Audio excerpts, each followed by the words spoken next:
그래서 이들에 의하면 사실 이제 우리와 같은 존재는 도태돼야 돼요.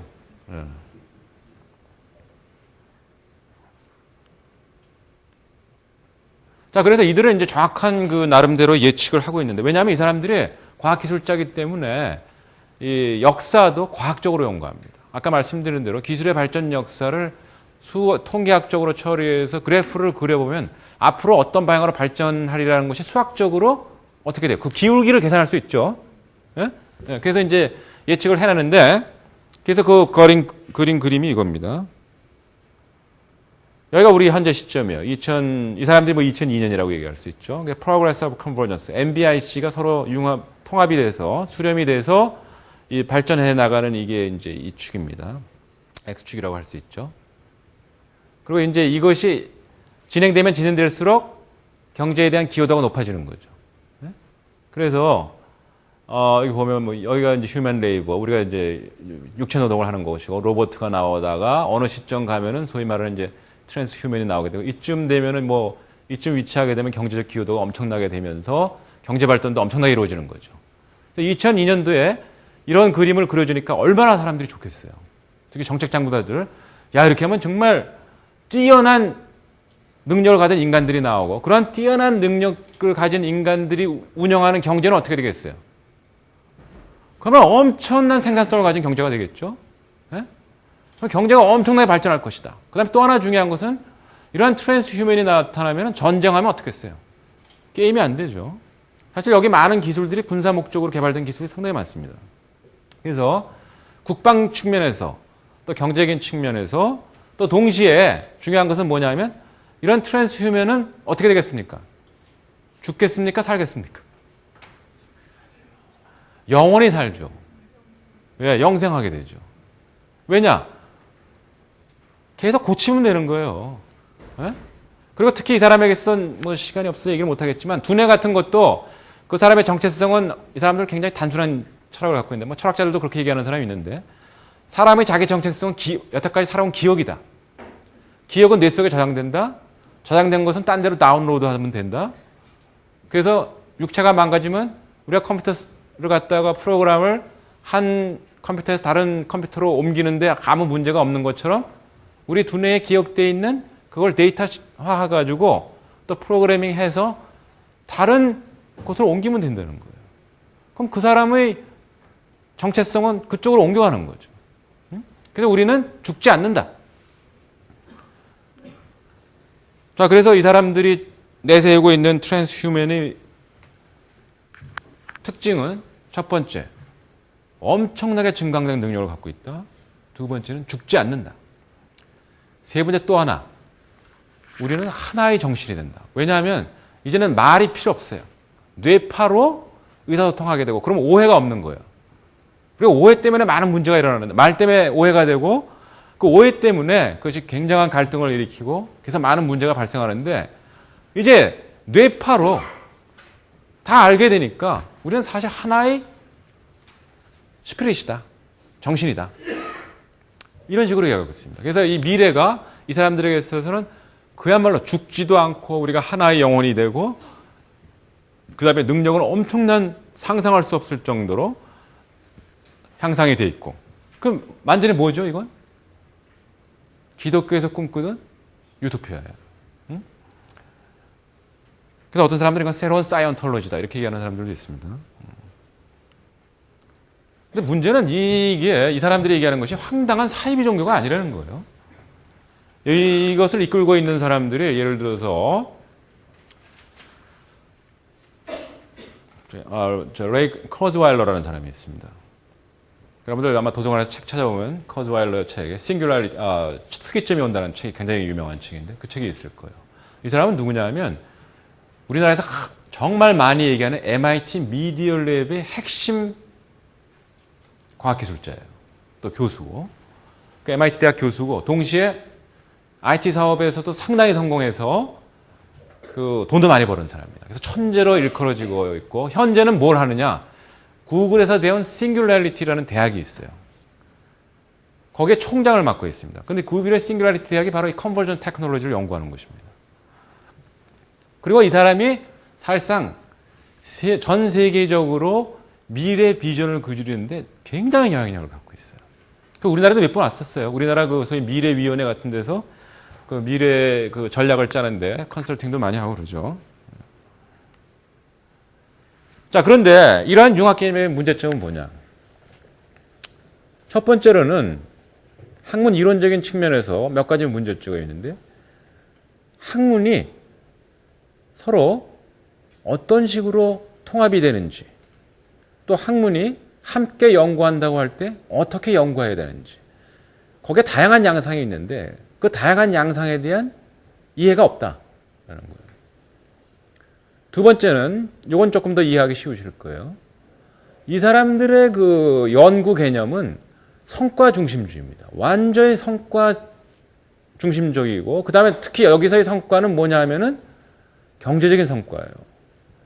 그렇기 때문에 우리가 학문을 하는 데 있어서 가져야 될 목적의 다양성이 완전히 황폐화되는 이러한 그 문제점을 갖고 있습니다.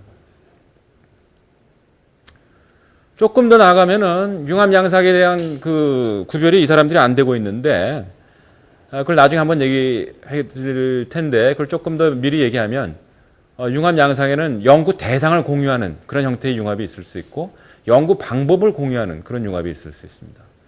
그다음에 이론을 공유하는 그런 융합이 있을 수 있고, 또 문제를 공유하는 융합이 있습니다. 그래서 이 융합을 어떻게 하느냐에 따라서 다 학문이 협력하는 형태가 달라지고 그 결과가 달라지는데, 거기에 대한 전혀 이해가 없고요.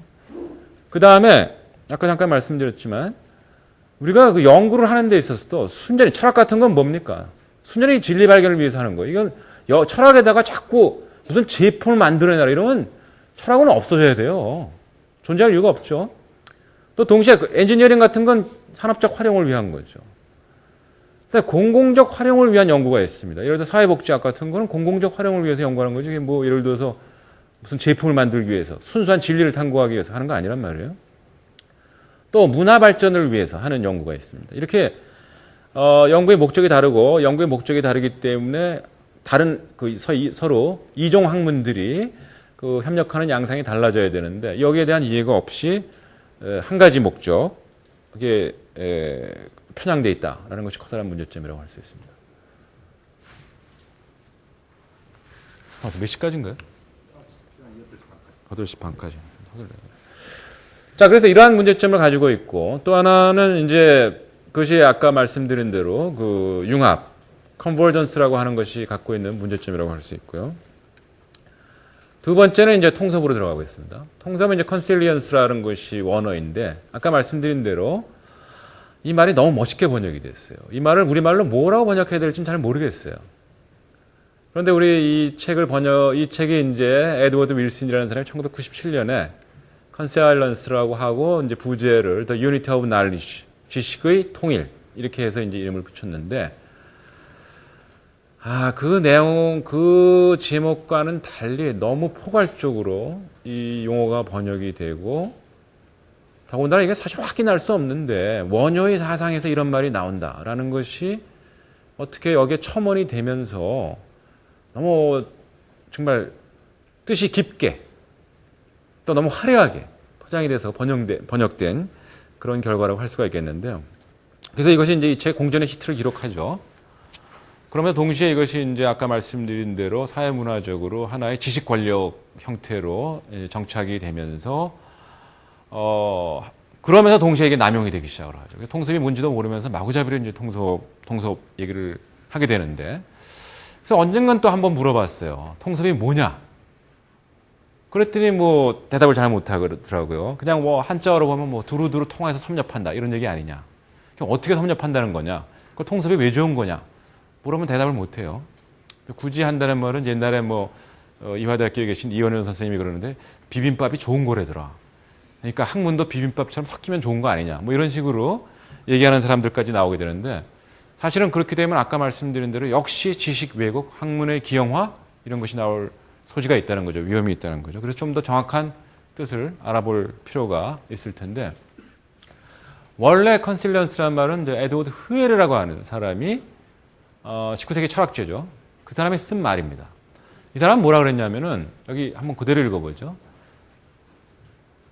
통섭이란 말은 그냥 번역해서 한번 쓰겠습니다. 귀납의 통섭은 하나의 사실 집합으로부터 얻어진 하나의 귀납이 다른 하나의 사실 집합으로부터 얻어진 귀납과 부합할 때 나타난다. 좀 어렵게 써져 있는데요. 여러분들 귀납이라는 말은 아시죠? 여러 가지 사례들에서 우리가 일반적인 법칙을 경험적으로 이끌어내는 걸 우리가 일반적으로 귀납이라고 그러죠. 그래서 귀납, 개별적인 사례로부터 좀 개별적인 사례들을 많이 확보해서 거기서 하나의 일반적인 법칙을 이끌어내는 것이 귀납이라고 할 수 있습니다. 근데 이 귀납의 문제점은 뭐냐 하면은 확실성을 보장할 수가 없다는 거죠.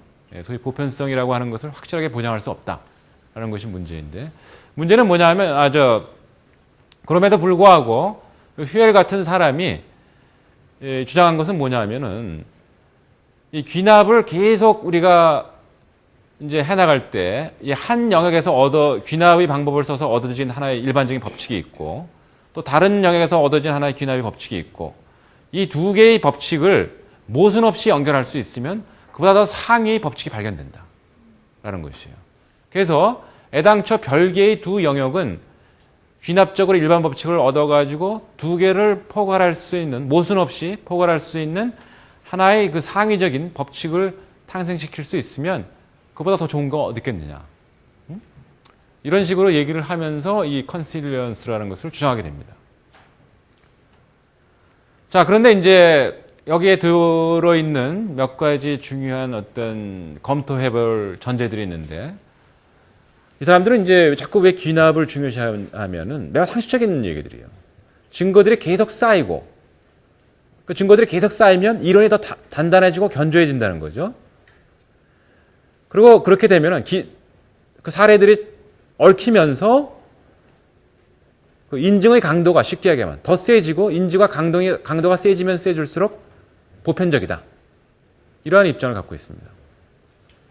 자, 그래서 이러한 그 관점을 그대로 받아들이는 것이 윌슨의 통섭인데, 그러니까 윌슨의 통섭은 아까 애당초 우리 이 말이 번역할 때처럼 뭐 두루두루 통한다 이런 뜻이 아니고 정확히 얘기하면 귀납의 법칙, 그걸 한편으로 인정을 하고, 그 다음에 또 하나는 뭐냐 하면 귀납으로 얻어진 두 개의 법칙이 있을 때 이 두 개가 모순을 일으키지 않으면 그것들은 서로 통합될 수 있다 라고 하는 두 개의 원칙을 갖고 있어요. 그러니까 귀납의 원리와 정합성이라고 하죠. consistency 아니면 coherence, 그 논리적 무모순성, 이 두 개를 원리로 갖고 있는데요. 이게 우리가 철학을 조금 배운 사람은 알지만 이 귀납적인 의미의 진리관과 소위 귀납을 그 진리를 얻는데 유효한 방법으로 인정하는, 신뢰할 수 있는 방법으로 인정하는 그러한 형태의 진리관, 인식론, 형이상학과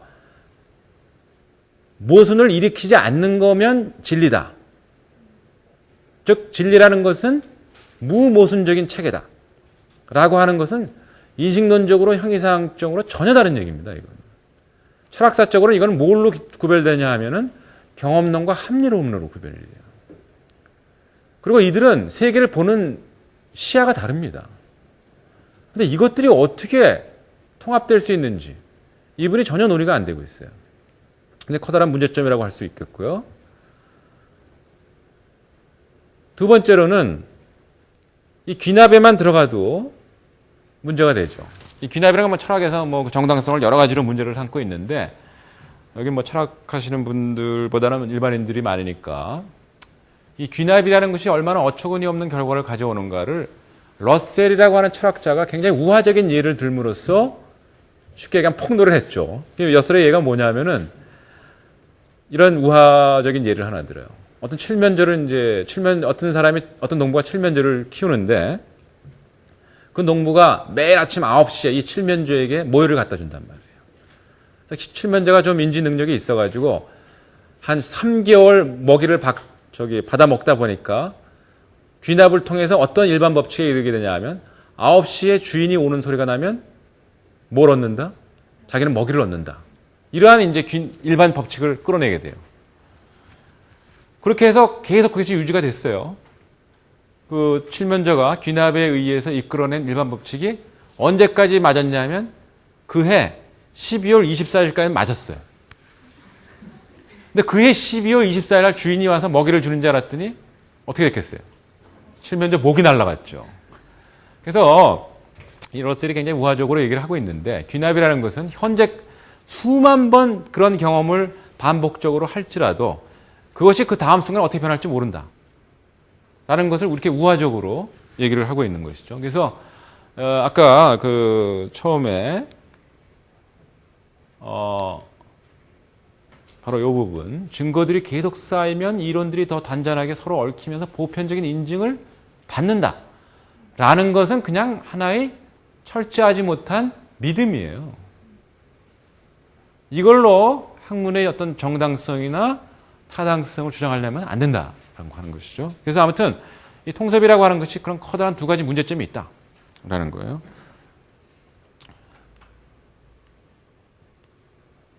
그 다음에 이 통섭을 한다고 해서 우리가 이제 두 가지 이론들을 그야말로 포괄하면서 더 그 많은 것을 포괄하는 이론을 만들어낸다. 라는 입장을 가질 때, 그러한 작업을 할 때 주의해야 될 점이 있습니다. 그건 뭐냐면은 아주 부정적인 그러한 그 시도가 잘못된 방식으로 또 철저하지 못할 때 발생될 수 있는 사례를 하나 소개해 드릴 텐데요. 이건 여전히 많이 이런 오류들을 범하는데 그 대표적인 사례가 아인슈타인 상대성 이론하고 피카소의 입체주의를 연결시키는 거예요. 요새 예술 비평에서도 이런 사람들, 아직도 여전히 이걸 얘기하는 사람들이 있는데, 왜 이런 두 가지, 하나는 물리학이고 하나는 이제 그 예술이죠. 회화라는 것을 왜 연결시키냐면 상대성이라고 하는 그 용어를 실마리로 해서 이걸 연결을 시키게 되는데, 이건 사실은 굉장히 무식한 일입니다. 왜냐하면은 아인슈타인 상대성 이론에서 얘기하는 상대성과 피카소의 입체주의에서 엿보이는 상대성은 전혀 다른 뜻을 갖고 있어요. 예컨대 아인슈타인 상대성 이론에서의 상대성이라는 것은 소위 말해서 그 어떤 관성계라고 그러죠. 관성계가 가지고 있는 운동 상태에 따라서 시간과 공간이 수축 내지 확장된다. 그런 뜻을 갖고 있단 말이에요. 반면에 피카소의 입체주의는 여러 가지 해석이 있지만 그 다음에도 불구하고 이걸 상대주의라고 부를 수 있는 이유는 뭐냐면 보는 사람의 입장이나 보는 사람의 마음 상태에 따라서 보이는 것이 달라진다. 이런 뜻을 갖는 것으로 일반적으로 해석되고 있어요.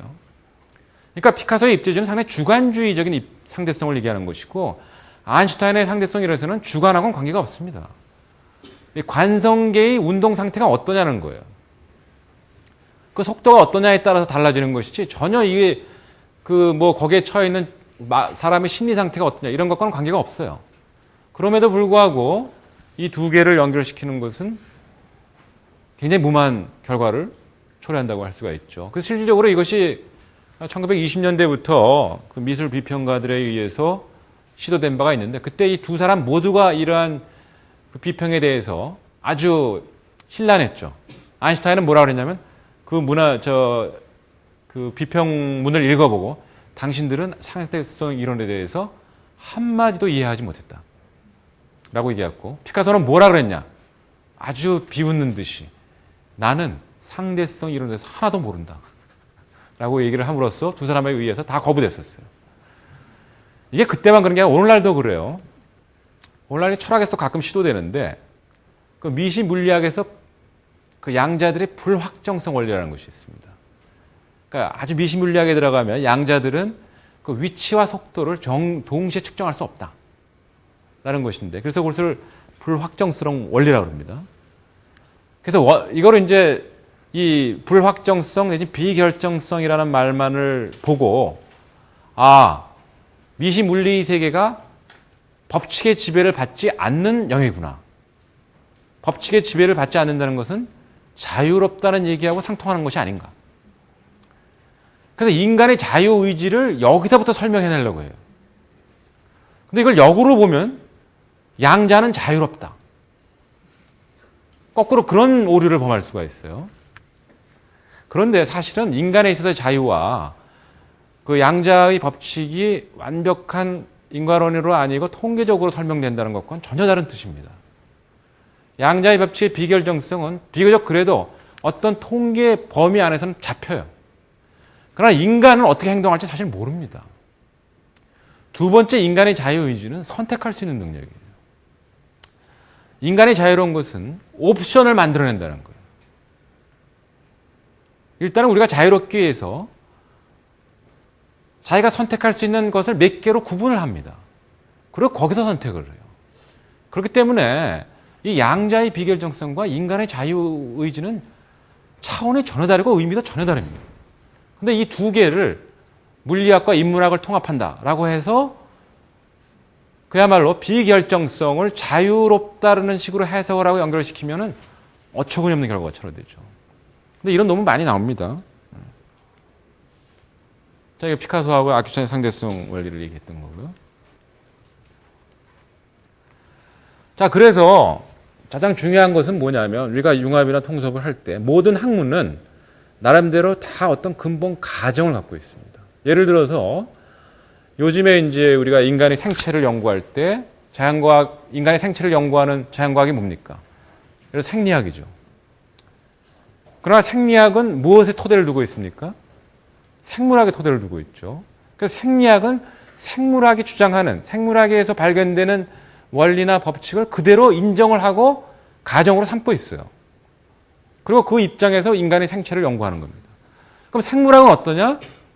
요즘 생물학은 어때요? 분자 생물학이라고 그러죠? 그 생명 현상도 다 뭐냐 하면 분자 구조를 갖고 있는 걸로 봐요. 그러면 그들의 가정, 생물에 대한 생물학은 어디서부터 가정을 갖고 오는 거죠? 물리학으로부터 가정을 갖고 오는 거란 말이에요. 생물학 자체가 그러면 분자가 진짜 존재하느냐, 분자 구조가 어떠냐, 이걸 연구하지는 않죠. 그건 그냥 그들을 가정으로 갖고 와요. 그렇기 때문에 모든 학문은 나름대로의 가정을 다 갖고 있습니다. 그리고 이 가정이 무엇인가가 밝혀져야 돼요. 그리고 또 이 가정이 어디서 왔느냐, 이 학문이 독자적으로 갖고 있느냐 아니면 다른 학문으로부터 받아온 것이냐, 이걸 구별해야 되는데 이걸 전혀 구별하지 않고 결과만을 보기 시작을 하면은 엉망진창이 됩니다. 자, 그래서 아까 말씀드린 두 가지 사례, 예를 들어서 아인슈타인 상대성 이론과 피카소의 입체주의를 상대성이라는 것을 연결고리로 해서 통섭이나 융합을 하려고 그러다간 엄청나게 비극적인 무모한 결과가 나올 수 있다.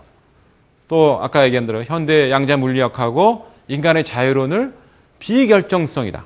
인간의 행동은 결정되어 있지 않다. 라고 하는 입장에서 두 개를 연결시키려고 하면 거기서도 정말 보통 상식적인 차원에서 일반인들이 얘기하는 것보다 훨씬 더 못한 지식의 왜곡 현상이 나타날 수 있다라는 것이죠. 자, 그래서 이 두 가지를 이제 우리가 검토해 본 다음에 이러한 것을 수정하기 위해서 첫째 우리가 해야 될 것은 뭐냐면은 융합이나 통섭이나 이것이 다 일단의 오역이었다라는 것을 인정을 하고 그 두 가지가 가지고 있는 문제점을 잘 알아야 된다는 겁니다. 그래서 이 두 가지가 가지고 있는 아주 포괄적인 의미는 여러 가지 학문이 협력하고 싶다는 거예요. 그런데 협력의 양상을 융합과 통섭은 한 가지 형태를 고정시켰다는 거죠. 그러니까 원어로 돌아가서 컨버전스라는 것은 나노 테크놀로지라는 것으로 수렴시키려고 했다. 또 통섭이라고 하는 것은 귀납법과 소위 무모순의 논리적 진리관을 별 반성 없이 그냥 그야말로 섞어버리려고 했죠. 뭐 그런 오류들이 있었다는 거죠. 그래서 일단 우리가 학문들이 협력을 해야 된다. 또 협력을 하고 싶다라는 것을 인정을 하고 그 유형이 여러 가지 있다는 것을 구별을 해야 된다는 겁니다. 자, 우리가 이제 학문 간의 학명에는 여러 가지 있는데 인트라디시플리너리 한 게 있어요. 이것이 뭐냐면 한 학과 내, 그러니까 한 학문 영역 내에서 서로 같이 협력하는 겁니다. 예를 들어서 뭐 심리학이다 그러면 거기도 정신분석학도 있고 여러 분야가 있지 않습니까? 그 정신분석학, 심리학에서 예를 들어서 정신분석학이나 한 분야에서도 또 여러 가지 그 영역을 연구하는 사람들이 있죠. 그래서 정신분석학 내에서 각기 다른 주제를 갖고 연구하는 사람들끼리 협력하는 걸 인트라디스플리너리라고 합니다. 유니디스플리너리 하다는 것은 뭐냐면 심리학이면 심리학 한 학과에서 여러 다른 분야를 연구하는 사람끼리 협력하는 걸 얘기를 하고. 그래서 요거는 다 한 학문 분야에서 이루어지는 협력이에요. 그 다음에 멀티디스플리너리 하다는 게 있어요. 이건 뭐냐면 여러 학문이 어떠한 문제를 각기 다른 입장에서 한 번씩 다 다뤄보는 거예요. 그 다음에 가장 혼돈을 많이 일으키는 것이 인터디스플리너리입니다. 인터디스플리너리는 뭐냐면은 어떠한 문제가 있으면 두 개의 학문이, 예를 들어서 두 개의 학문이 각기 연구를 하면서 상대방이 가지고 있는 문제점을 서로 밝혀내주는 거예요. 그러니까 상호 연구죠, 이거는. 트랜스디스플리너리라고 하는 것이 융합하고 가장 가까운 거죠. 이거는 뭐냐면 각각의 학문들이 같이 연구를 하면서 연구를 하는 과정 속에서 공통의 방법론, 공통의 개념 체계를 개발을 해서 결과적으로 문제를 해결하려고 하는. 근데 이것이 다 각기 장단점이 있습니다. 예컨대 어떤 사람들의 경우는 이제 인터디스플리너리가 트랜스디스플리너리로 가기 위한 하나의 예비 단계다 이렇게 볼 수도 있는데, 그러나 오히려 어떤 때는 각각의 학문이 독자적으로 독자성을 유지하는 게 더 좋을 수가 있어요. 왜냐하면 상황에 따라서는 이렇게 각각의 학문이 서로 이질적인 학문이 독자성을 유지하면서 어떤 문제를 연구할 때 상대 학문이 갖고 있는 문제점이라든지 이것이 보지 못하는 문제, 그 좁은 시각 같은 것을 교정해 줄 수가 있어요. 그렇기 때문에 그런 면에서 이 디스플리너리 한 것이 트랜스디스플리너리 한 것보다 더 유효하고 더 의미가 있을 때, 가치가 있을 때가 있다라는 것이죠. 자, 그래서 일단은 이게 어떤 문제를 해결할 것이냐, 또 문제의 성격이 뭐냐에 따라서 각각 취할 수 있는, 또 취해야 되는 협력의 유형이 여러 가지로 이렇게 달라집니다. 그래서 이걸 잘 구별을 해서 우리가 협력 양상을 취해야 된다라는 것이고요. 그 다음에 두 번째는 우리가 뭔가를 같이 연구를 할 때 우리가 무엇을 공유하고 있는가를 잘 따져봐야 돼요. 예를 들어서 연구 대상, 이걸 공유하는 그런 연구가 있어요. 그 대표적인 예가 예를 들어서 뇌과학하고 정신분석학이 같이 연구할 때라고 얘기할 수 있죠. 이 두 개는 인간의 정신을 바라보는 관점이 완전히 다릅니다. 그러나 연구 대상을 공유할 수는 있어요. 예를 들어서 이 뇌과학도 전부 의식 이하의 차원을 연구하는 거죠. 정신분석학도 뭡니까? 의식 이하의 차원을 연구하는 거죠. 무의식을. 그래서 뇌과학이나 정신분석학이 다 subconsciousness, 의식 이하의 차원을 연구한다는 측면에서 아주 단순하게 얘기하면 무의식을 연구 대상으로 삼고 같이 연구할 수 있어요. 그러니까 정신분석학에서 논의되는 것이 뇌과학에서 여러 가지 실험을 거쳐가지고 어떤 결과가 나오느냐 이렇게 한번 볼 수 있단 말이죠. 그런데 문제는 연구 대상 자체를 인정하지 않는 경우가 있습니다. 예를 들어서 어떤 철학에서는 무의식이 존재하지 않는다고 봐요. 대표적인 사람이 사르트르 같은 철학자인데 무의식은 자기만이다. 존재 자체를 거부해요. 그러면 대상이 공유되지 않죠. 그런 경우에는 이러한 것이 협력이 일어날 수 없다는 거예요. 그 다음에 방법을 공유하는, 연구 대상을 공유하지 않지만 방법을 공유하는 협력 연구가 있습니다. 그 대표적인 것이 바이오닉스라고 하는 것이죠. 내리는 바이오미미크리. 이 바이오닉스라는 것은 뭐냐면 그 생물의 행동, 방식을 연구를 해서 그것을 기계에 적용시키는 것을 얘기합니다. 한편으로 바이오미미크리라고도 하죠. 예를 들어서 이제 로봇 만들 때 옛날에는 굉장히 기계적 방식으로 설계를 했다가 요즘에는 그 생물들이 어떻게 행동하는가라는 것을 봐서 그 행동 양식을 프로그램해 가지고 이제 로봇을 개발하는 그런 전략을 쓰고 있는데, 그러나 이것을 자세히 분석해 보면 방법을 순환적으로 공유하고 있어요. 어떻게 공유하냐 하면 아까 말씀드린 대로 어떤 로봇이나 기계를 만들 때 그 생물들이 어떻게 행동하는 것을 잘 관찰해서 그 행동 패턴을 갖다가 기계에다가 구현하면은 정말 생명처럼 잘 움직이겠다라고 하는 그런 생각이 한편으로 있는 거죠. 그래서 생물학적인 연구 방법을 기계에 도입하는 걸 볼 수 있는데, 그러나 그때 중요한 것은 뭐냐 하면 이 생물의 행동을 연구하는 사람들은 어떻게 하냐면 생물의 행동을 잘 관찰하고 패턴화하기 위해서 그걸 기계적으로 이해합니다. 무슨 뜻인지 알겠어요? 그러니까 행동을 기계적으로 이해해야 관찰이 잘 되고 그것을 법칙화할 수 있단 말이에요. 그래서 두 개가 사실은 방법을 순환시키고 있는 거예요. 그러니까 하나는 생명현상을 연구하고 하나는 기계라고 하는 것을 연구하는 것으로서 대상은 다르죠. 그러나 방법을 사실은 순환하고 있다. 라고 하는 거예요. 그 다음에 이론 경위적 협력 연구는 뭐냐면은 연구 대상도 다르고 방법도 다른데 기본적으로 이론을 같이 쓰는 겁니다. 이게 대표적인 게 아까 처음에 얘기한 컴플렉시티 시어리입니다. 이건 애당초에 이제 뭐 연력학이라든지 이런 데서 나온 것인데, 그러니까 단순한 인과론에 의해서 어떤 물질을 연구하는 것이 아니라 물질이 상호작용하면서 그 상호작용 속에서 일종의 패턴이 발생하고 거기서 새로운 현상이 창발한다. 예를 들어서 고체 상태에 있다가 고체 상태들의 분자들이 운동이 활성화되면 그것이 액체로 변하고 또 액체의 그 운동이 상호작용이 활발해지면 기체로 변하고 이런 거죠.